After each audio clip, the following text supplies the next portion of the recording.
We're introducing JO-JO Valenzuela to all of you because we consider him as one of the very successful business entrepreneurs for the year of 2020. And it's because of what he has done in the past as a chef and a bartender. Let me tell you why. And he will tell you and introduce himself, the things that he has done in the past. First and foremost, JO-JO, I realized that you were known to be a bartender in the past. But suddenly, lo and behold, I discovered you were also a good cook. Thankfully, luckily, we've been getting some accolades behind the food. Yeah. That's right. But let's go back in time. Give us your family background. Born and raised, Cainta, Rizal. Forget about the year. I moved here about 1996 as a student and a musician who has really not a lot of future endeavors. And I end up bartending because that's the only career that I thought at that time that would make me be able to follow my dream as a musician. And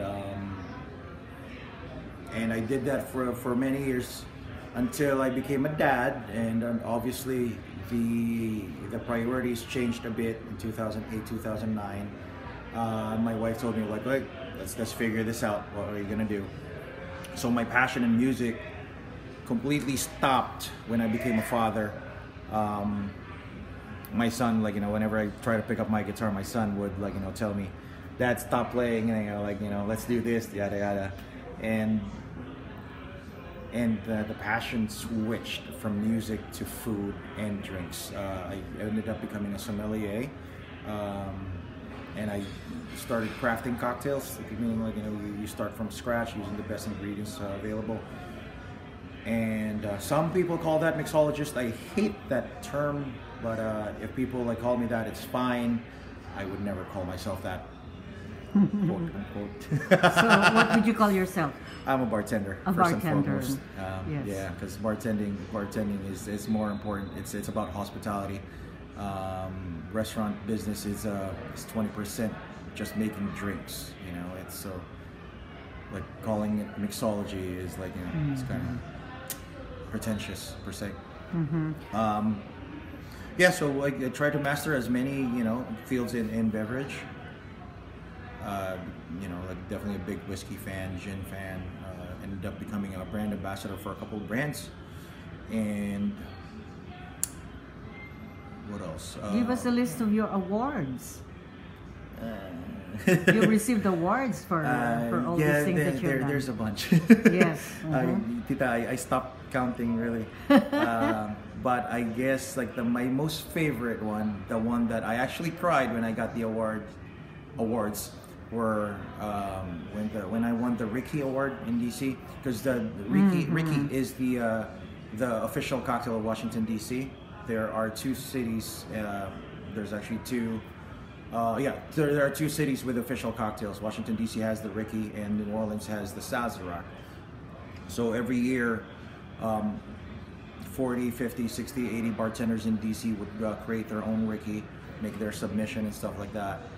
And so it's a big passionate thing for me. I did that for 4 or 5 years until I got very close to, I got into the finals, and I told myself, all right, I think I'm done. I'm not going to join this again, because I made my best and it still didn't win, so I gave up. And the following year, competing for a different contest, I came up with some flavors that I'm like, oh, no. Let me do this Ricky thing again, because I have the perfect soda that I'm going to make and use. I made a guava mansit soda, which is obviously a mix of guava and calamansi. I made some lemongrass and then labuyo syrup, and then added like a champagne yeast to it and carbonated it naturally, and there you go. It ended up becoming a great product, and I joined the contest again, and luckily I won. I definitely cried in front of hundreds of people. And that was so meaningful because I was with my family, like, my two sons who were Sebastian and Lorenzo were like still tiny. They were there. My wife was there. My mother-in-law was there. It was great. It was great. All my friends were there. They saw that, and it was a great feeling.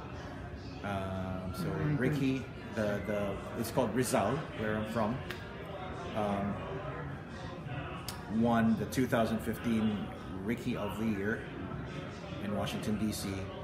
And I also submitted it to the 101 Best New Cocktails of 2015 to Gaz Reagan, and I think he said there were about under 4,000 entries, and we got picked again. So that's great. That's a great award.